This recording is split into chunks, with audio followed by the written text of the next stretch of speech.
Pessoal, sejam muito bem-vindos de volta a mais um boletim informativo aqui do nosso canal. Quero aqui agradecer a sua audiência, né? Sempre tá passando por aqui, fazendo parte aqui da nossa família. Vejam só, pessoal, antes de trazer aqui uma bomba gigante que acabou de explodir aqui na política, tá? Eu quero perguntar para todos vocês como é que tá o clima aí na sua cidade. Tá chovendo, tá sol?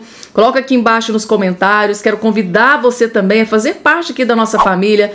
Já vai se inscrevendo aqui embaixo no canal, deixando o joinha de vocês porque é extremamente importante, compartilhar o vídeo para que outras pessoas tenham acesso a essa informação que acabou de ser divulgada, que eu vou trazer aqui para todos vocês. E agora, sem enrolação, direto para informação, gente, tá? Direto aqui, trazendo essa bomba gigante que acabou de ser divulgada aqui neste exato momento. Vejam só. Esta é para você começar bem a sua semana. A batata está assando. O secretário de Estado do Trump vai investigar uma fraude contra Felipe Martins. Essa história do Trump na presidência, gente, está cada vez melhor. A batata dos soldados do regime brasileiro está assando.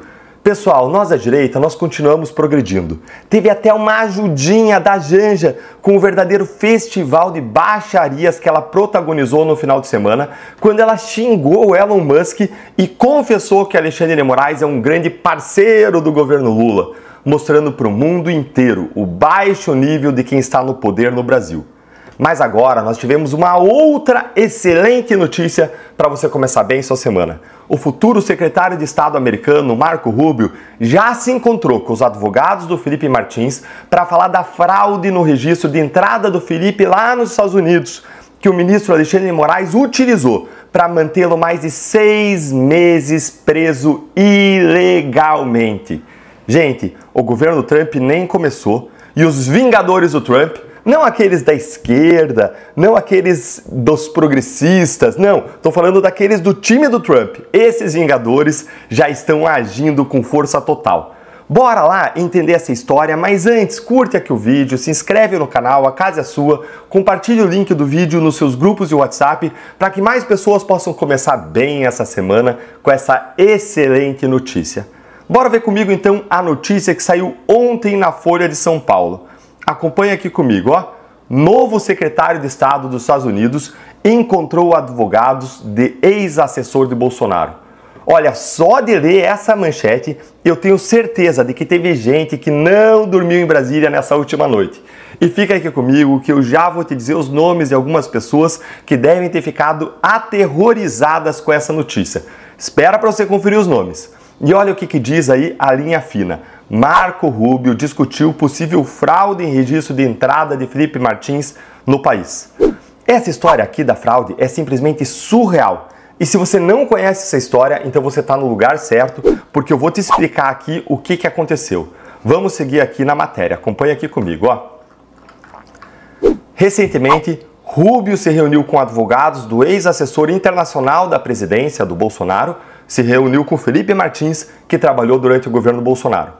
O tema foram suspeitas de que houve falsificação de registro de entrada de Martins lá nos Estados Unidos no final de 2022 pelo Serviço de Imigração americano, o Customs and Border Protection. Segue aqui. Esse registro foi usado pelo ministro Alexandre de Moraes do Supremo Tribunal Federal como argumento para manter Martins preso durante 6 meses esse ano. A justificativa é que, acusado de participar da confecção de uma minuta golpista, poderia novamente se ausentar do país, como ele teria se ausentado. O ex-assessor, no entanto, forneceu evidências muito fortes, conclusivas, de que ele não deixou o Brasil na época e acabou sendo depois solto em agosto.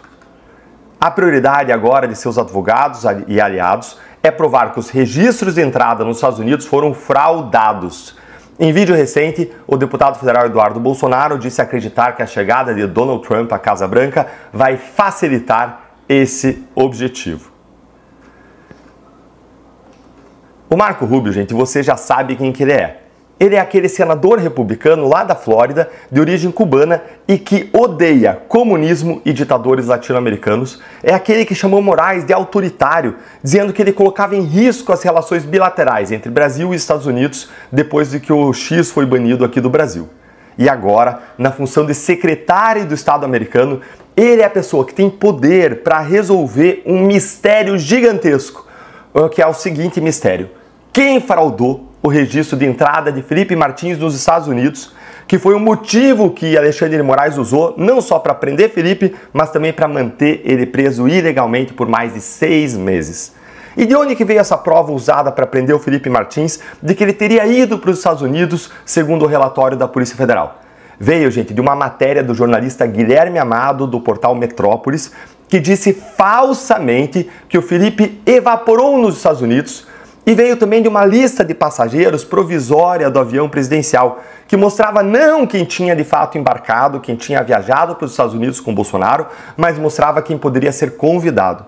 E aí, prenderam o Felipe Martins como se ele tivesse ido para os Estados Unidos quando ele não foi. E entre nós, mesmo que ele tivesse ido para os Estados Unidos, isso não era motivo para prisão, evidentemente, porque não tinha nenhuma prisão contra ele na época de que ele tivesse conhecimento, não tinha nenhuma ordem contra ele para ele não viajar. Então nada de errado ele ir para os Estados Unidos. Aí o Felipe Martins juntou todas as provas no processo que comprovaram que ele não tinha viajado para os Estados Unidos, o que derrubava a decisão de Moraes. Mas aí a Polícia Federal apresentou um novo relatório para tentar manter o Felipe preso. E o que tinha nesse relatório? Tinha um documento chamado Travel History, que era acessível no site do Customs and Border Patrol americano, que é o órgão que controla a imigração, a entrada nos Estados Unidos, e que qualquer pessoa pode consultar, mas que não tem valor legal. Está lá dizendo expressamente lá no site, no documento, não tem valor legal. E ali naquele documento dizia que o Felipe Martins, ele tinha sim entrado em Orlando em dezembro de 2022, o que era uma grande mentira. Tem todas as provas disso, tem a prova do embarque do Felipe Martins vindo para Curitiba, depois indo para Ponta Grossa, tem as herbes, as antenas de celulares, tem a passagem, a declaração da companhia aérea, tem até iFoods que ele pediu no aplicativo para entrega. Gente, tá mais do que comprovada, mostrando que esse registro lá nesse portal americano era uma mentira, portanto uma grande fraude. Mas, adivinhe, Alexandre de Moraes usou isso para manter Felipe Martins preso. E a questão é, quem do governo americano fraudou esse documento para incluir um registro de entrada falso do Felipe Martins? A pedido de que autoridade do governo brasileiro essa fraude foi feita? Quem foi o mandante? Houve conluio entre o governo Biden e o governo Lula, que está em lua de mel com o STF, para fraudar esse documento a fim de manter Felipe Martins preso e assim forçá-lo a fazer uma delação premiada contra Bolsonaro, da mesma forma como aconteceu com Mauro Cid, preso por meses sem uma acusação formal, criminal, o que é ilegal. Nunca aconteceu nada parecido com isso na Lava Jato. Você tem 35 dias para manter a pessoa presa sem uma acusação. Passado esse prazo, ou você acusa e pode manter presa, ou você solta. Mas não mantiveram Mauro Cid preso, mantiveram da mesma forma Felipe Martins preso. E é isso agora que o Marco Rubio, o novo secretário de Estado americano, vai investigar assim que ele assumir o cargo. E as consequências para os envolvidos não são nada boas. Todos podem ser investigados por crime de fraude nos registros de entrada dos Estados Unidos, que lá é um crime gravíssimo. Dependendo do tipo da fraude, as penas podem chegar a multas de até $1 milhão, 30 anos de cadeia e bloqueios de bens. E quais são as pessoas da linha de fogo desse caso do Felipe Martins? Primeiro nós temos, é claro, o juiz universal do Brasil, Alexandre de Moraes, que prendeu e manteve Felipe preso com base na fraude. Segundo, nós temos o delegado da Polícia Federal, Fábio Alvarez Shore, que é o responsável pela investigação e que assina os relatórios da Polícia Federal desse caso e que apresentou os documentos falsos. E em terceiro lugar, nós temos também o jornalista Guilherme Amado, que foi quem primeiro deu a notícia de que o Felipe Martins evaporou do Brasil e sumiu nos Estados Unidos, o que era mentira. Por coincidência ou não, o Guilherme Amado foi demitido do Metrópolis dias após a vitória do Trump nos Estados Unidos. São pessoas que podem vir todas a serem ouvidas e a questão é, quem tinha interesse em produzir um relatório falso para manter Felipe Martins preso? E aí, será que nós teremos Donald Trump e Marco Rubio fritando a batatinha desse pessoal, igual o Trump fez lá no McDonald's? Me conta aí a sua opinião nos comentários e não esquece, curte e compartilha. Colocou lá uma capa, na matéria de capa, tá aí, ó. Surge um novo candidato, então, isto é, lançou o Eduardo Bolsonaro candidato à presidência em 2026, mas, deputado, conversávamos aqui antes do programa e o senhor acredita ainda que Jair Bolsonaro será o candidato, poderá ser o candidato em 2026? Sim, Lacombe. Antigamente falaram que seria impossível, depois passou para muito difícil, improvável. Por agora eu já escuto algumas pessoas falando que há espaço, sim, com essa nova atmosfera, inclusive vinda da eleição norte-americana, para que seja revertida a inelegibilidade do presidente Jair Bolsonaro. Eu sempre lembro, ele está inelegível por quê? Porque se encontrou com embaixadores e aí foi condenado por abuso de poder político. Eu pergunto quantos votos ele ganha pedindo para estrangeiro votar nele, sendo que ele nem pediu, né, esse tipo de voto. Né? E também por ter subido no caminhão de som do pastor Silas Malafaia e ter dado um discurso ao lado do Luciano Hang. Eu não consigo entender como que isso daí pode ser considerado crime e deixar uma pessoa inelegível. Só que essa é a nova estratégia da esquerda mundial. Isso não ocorreu apenas no Brasil. Ocorreu na Venezuela, depois deles terem aprendido a lição com a Nicarágua. A Nicarágua, do ditador Daniel Ortega, de esquerda, ele prendeu 7 adversários presidenciáveis que concorriam com ele. E aí, vejam só, ele foi eleito. E quem que deu parabéns para ele? O próprio PT. Depois, acabaram editando a notinha, porque pegou meio mal. Se sairmos da Nicarágua e formos para a Venezuela, o Maduro já aprendeu a lição. O que ele fez? Ele tornou inelegível não só a Maria Corina Machado, mas mesmo o de centro-esquerda, o candidato Capriles. Então, essa é a nova estratégia da esquerda. Se não tiver ninguém à direita para ameaçar eles, eles seguirão sendo eleitos e reeleitos e não se expandem se for mais uma eleição com 51% de votos para o vencedor. Aquela eleição que todo mundo pensa, poxa, bateu na trave, mas o que a gente quer é dar integridade e transparência eleitoral a todo esse processo. Eu, inclusive, acredito que com essa eleição de Donald Trump venha uma forte pressão internacional, porque eu não vejo os Estados Unidos como um mero carimbador de eleição latino-americana. Eleição que não tem possibilidade de auditoria, que não tem possibilidade de recontagem dos votos. Então, essa pauta, ela certamente será muito bem trabalhada. E ao TSE, eu acho bom dar tchau aos tempos em que ocorriam parcerias com determinadas empresas e instituições norte-americanas, como o FBI dando palestrinha sobre como combater o discurso de ódio às fake news. Esses tempos vão ficar no passado, até porque, né, eu tenho certeza que vocês conhecem muito bem aí o indicado do Trump para ser o Attorney General, que é uma espécie de Procurador-Geral da República com esteroides, porque ele pega algumas atribuições da AGU, do Ministério da Justiça no Brasil, mas esta pessoa superpoderosa indicada por Trump é ninguém menos do que o deputado da Flórida, o Matt Gaetz. Ele será o encarregado por supervisionar a Polícia Federal, por supervisionar US Marshals, que cumpre as ordens, por exemplo, de autoridades internacionais. Então, aquilo que já ficou feio para Alexandre de Moraes, pedindo a extradição do Alan dos Santos, pegando o passaporte, inclusive, do Rodrigo Constantino, que está aqui conosco, Paulo Figueiredo, dentre outros jornalistas, essas ordens não foram cumpridas porque as autoridades brasileiras não estão se dando ao respeito, estão achando que as outras autoridades internacionais são meros carimbadores e tentam fazer essas coisas acontecer sem embasamento nas leis e na Constituição. O Brasil está caindo em descrédito. E assim como hoje o governo da Argentina não cumpre o mandado vindo da narcoditadura de Nicolás Maduro, eu tenho certeza que também não cumprirá esse pedido de extradição vindo de Alexandre de Moraes contra, todo respeito, pobres coitados que foram se refugiar na Venezuela, na Argentina, esses 61 brasileiros, que inclusive uma matéria da revista Oeste mostra muito bem, essas pessoas chegaram ao cúmulo, me desculpe aqui, Ana Paula Henkel, as senhoras que nos escutam, né, de viver em casas onde não tinha banheiro.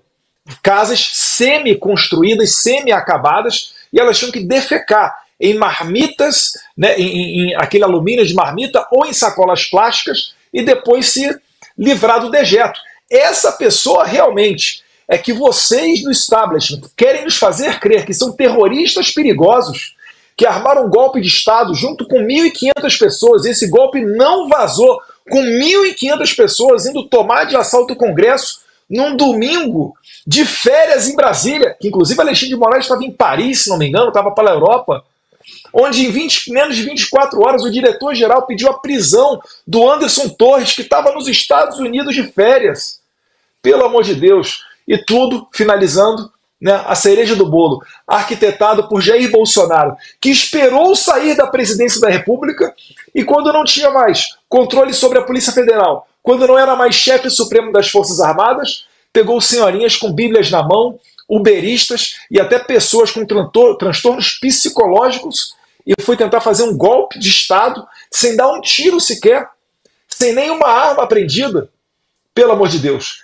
Essa narrativa não vai, né, muito longe aqui no Brasil e também não vai muito longe, Deus quiser, na Argentina, onde o presidente Javier Milei é, ao final do processo de extradição, a pessoa que dará a palavra final. Vamos então para a pauta. Diga, Ana. Posso aproveitar a presença do deputado e abusar e fazer uma entrevista também? Ele é o nosso quarto convidado, mas a gente vai abusar também. Deputado, nós sabemos que de 2020, da eleição super conturbada aqui nos Estados Unidos, aqui pelo menos nós temos o federalismo, que a gente sempre conversa, conta aqui, explica para o brasileiro. E dos 50 estados, 32 estados, se eu não me engano, 32 ou 34, passaram leis eleitorais de 2020 até 2024 com maior transparência, garantindo uma lisura mais ampla, né, e uma maior segurança, né, para os pleitos.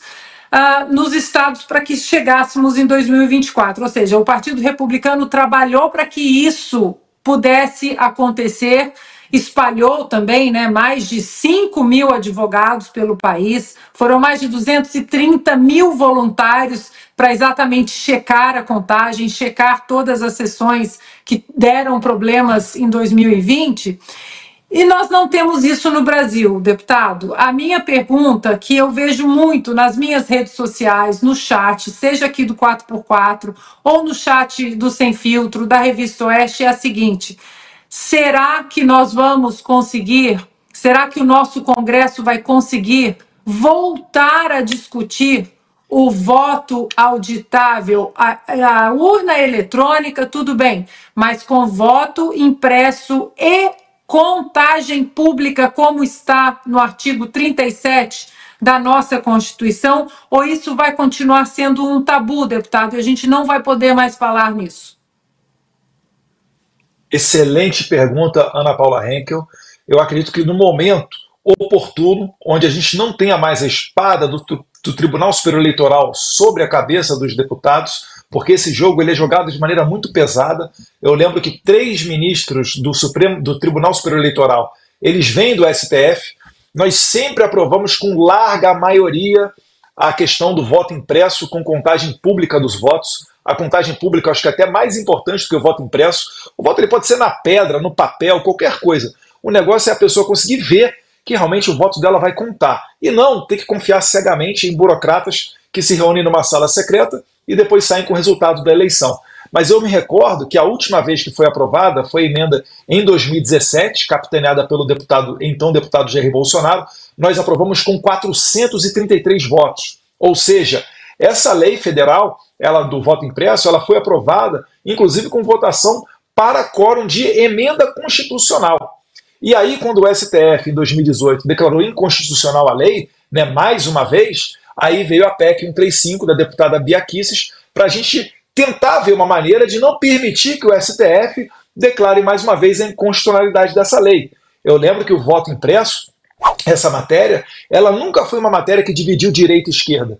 Inclusive, quem primeiro falou em transparência eleitoral e levantou essa bandeira foi Leonel Brizola, do PDT, né, Façamos Justiça, lá dos anos 80, com o caso do Proconsult. Então, esse cenário, a gente tem que voltar a falar sim, a gente tem que voltar a ter um momento para debater essa lei e, Deus quiser, aprová-la, mas sem sofrer interferências do Judiciário no Congresso, igual ocorreu na última vez, essa PEC da Bia Kicis, onde o então presidente do TSE, o ministro Luiz Roberto Barroso, foi ao Congresso Nacional, se reuniu com 11 presidentes de partido, e aí todos eles saíram dessa reunião, onde não se sabe o que foi conversado, dando opinião negativa com relação à questão do voto impresso. Nesse momento, um ano antes da eleição de 2022, a gente está falando aqui de julho a agosto de 2021, o presidente Bolsonaro, numa cartada final, chegou a falar do inquérito da Polícia Federal de invasão hacker aos sistemas da Polícia Federal, onde a ministra Rosa Weber pediu uma investigação da PF. Essa investigação ela não era sigilosa, mas o presidente Bolsonaro, ao mostrar as vísceras do sistema e comprovar que uma investigação da PF tinha, inclusive, extraído do TSE o positivo, onde o TSE, através de Giuseppe Janino, o técnico chamado Papa das urnas eletrônicas, admitiu que ocorreu uma invasão hacker nos sistemas do TSE, inclusive utilizando-se da senha do então ministro eleitoral Banhos. Eu estou dando detalhes para que você possa fazer a pesquisa por você mesmo que está me assistindo. Ao falar isso tudo, do risco da nossa eleição, a gente chegou e o Alexandre de Moraes disse que aquele inquérito era sigiloso, deu um retroativo para começar a investigar Bolsonaro, e o Bolsonaro passou a ser investigado por vazar informações de inquérito sigiloso, que não era sigiloso, mas que o Alexandre de Moraes acabou tornando sigiloso. Então é quase uma história de Chaves, né? Mas finalizando aqui, Ana Paula, eu tenho também muita esperança que uma configuração nova do TSE, esses 7 juízes, eles são cadeiras rotativas. A gente vai ter na eleição de 2026, na presidência, o Cássio Nunes, o vice-presidente será o André Mendonça, e o terceiro do STF será o Dias Toffoli, que tomarão conta do Tribunal Superior Eleitoral na eleição de 2026, mas que com essa composição mais equilibrada, quem sabe a gente tem espaço para debater, né, essa questão da integridade eleitoral, da contagem pública dos votos. Na Argentina, o voto foi no papel.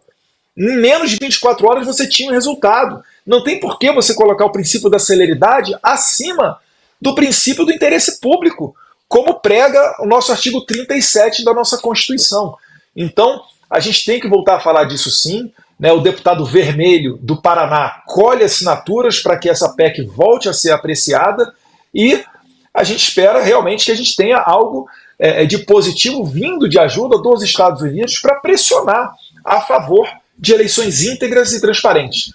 Não queremos privilégio, queremos apenas o cumprimento da Constituição. Ao vídeo.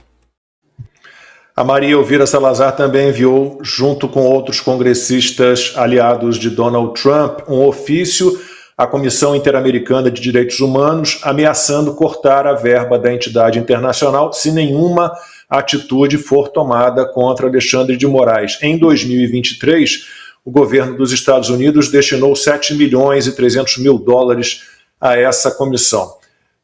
Deputado, o Brasil do PT e o Brasil do STF têm motivos para preocupação, não só com Donald Trump na presidência, com o secretariado que ele está montando, mas com a maioria republicana na Câmara dos Deputados e no Senado? Sem sombra de dúvidas. Inclusive as matérias que saíram na imprensa falando que em reunião de ministros do STF eles davam risada sobre a possibilidade de perda de visto, essas matérias já saíram e começaram a entrar matérias um pouco mais fidedignas, realmente mostrando o que pode acontecer. Ainda é raro no Brasil você ter um meio de comunicação que trate com seriedade, por exemplo, essas nomeações do governo Trump. Mas como eu falei aqui, não é só no governo Trump. Está aí uma prova, na Câmara dos Deputados, Maria Elvira Salazar, junto com o deputado Marcel Van Hatten e com a Bia Kicis, né, mostrando que continua a pressão, continua o relacionamento, e para desespero da esquerda, porque apenas eles conseguiam internacionalmente serem bem articulados, à base de muito dinheiro público, à base de muita corrupção, de Porto de Mariel em Cuba, metrô em Caracas, para financiar essa movimentação toda, mas para desespero deles, agora nós estamos no mesmo caminho. Eu falo, né, no passado, quando eu saía do Brasil, muita gente vinha na rede social me dar pancada, falar, tá gastando dinheiro, cadê você aqui no Brasil, etc. Mas hoje eles reconhecem o valor desse trabalho. E a gente não tem somente a Câmara, tem também o Senado. Essa cooperação ela vai aumentar. E diga-se de passagem, não vou dar spoiler porque envolve o nome de outras pessoas, mas teve gente pela primeira vez fazendo evento de fundraising. Fundraising, gente, é muito comum nos Estados Unidos, os jantares, para você arrecadar recursos para uma campanha eleitoral. Teve evento de fundraising organizado por brasileiro para a deputada Maria Elvira Salazar, né? Ela que já antes de qualquer coisa, já abria as portas do seu gabinete, porque o foco dela, ela diz que a missão de vida dela é lutar pelas liberdades, não só do povo cubano, que ela é descendente de cubanos, igual o senador Marco Rubio, e na internet está cheio de fotos deles juntos, né? Mas também de toda a América Latina. Essas pessoas vão aumentar a cooperação com o Brasil. todos os deputados que apoiaram a causa brasileira contra a censura, contra os presos políticos, e aqui eu cito, né, o Chris Smith, Maria Elvira Salazar, o senador Rick Scott, o Richard McCormick, Marjorie Taylor Greene e vários outros que têm se unido para fazer esse tipo de ação, para cobrar da OEA um posicionamento, porque a OEA são nossos servidores, tal qual os servidores públicos servem ao povo brasileiro, a OEA serve a nós que somos brasileiros também, porque é dinheiro do nosso imposto suado que está lá. Eles não fazem favor nenhum ao analisar os casos. Por exemplo, a gente foi lá ano passado, 2023, e já tinha se passado mais de um ano de um caso, por exemplo, da deputada Carla Zambelli, em que ela tinha pedido para ser analisado na OEA, e a OEA sequer tinha feito um parecer sobre a admissibilidade do processo dela. E ela já não poderia mais ir aos Estados Unidos porque perdeu o passaporte. Até quando a gente vai esperar, né, e conversar de maneira educada? Quando nós estivermos presos? Então a OEA tem que sim que ser colocada no seu devido lugar, que é o lugar de trabalhar. Então o governo Trump vem em boa hora, essa é a cooperação internacional que a gente espera. As outras nomeações do governo Trump são sensacionais, né? O Constantino falou da Stefanik. A Stefanik, ela que tem uma bandeira contra o Hamas, a favor de Israel, muito grande, muito forte. Não vejo o Lula mais tão confortável para ficar por aí falando bem do Hamas, ou o Celso Amorim, que prefaciou livro a favor de Hamas, ele por aí com tanta mais tranquilidade, tal qual a Ana Paula Henkel falou, tranquilidade para receber navio de guerra iraniano, que já é sancionado pelo governo dos Estados Unidos. Né? Outra pessoa que queria destacar, Stephen Miller, que voltou a ser subchefe de gabinete para assuntos políticos do Donald Trump, ele que escrevia os discursos do Trump lá no passado, e quando o Trump não foi reeleito, ele abriu um think tank, America First Legal, para fazer ali um projeto que agora ele certamente vai desenvolver de um governo conservador. Então tem muita coisa acontecendo, tem muita gente boa dentro desse governo. Eu fico feliz que o Trump tenha tido a serenidade de escolher pessoas, não, né, com um olhar meramente político, mas sim olhando o coração delas para saber aquilo que elas podem acrescentar, no que as pautas podem convergir.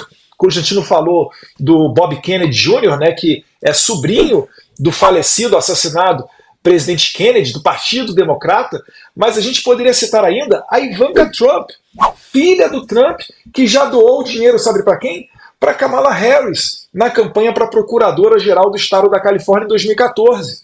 Ou do seu marido Jared Kushner, que é a pessoa responsável por redesenhar o Oriente Médio, que estava por trás dos acordos de Abraão, que normalizou as relações de Israel com Bahrein, Emirados Árabes, Marrocos, dentre outros países, já fez doação para o Partido Democrata. Mas agora, né, numa ampla força pró-liberdade, essas posições estão convergindo, e tal qual a Ana Paula Henkel falou, né, que o Trump, eu vi uma entrevista dele do Tucker Carlson, que ele também falava isso, né, que ele se diz hoje muito mais amadurecido, muito mais ciente do jogo político, muito mais capaz de selecionar as pessoas certas para os cargos certos. Quem fala isso também é o próprio Jair Bolsonaro. Eu acho até que hoje, dentre, além das nomeações, o que ele teria um trato diferenciado seria até mesmo com a imprensa ou com a parte da comunicação.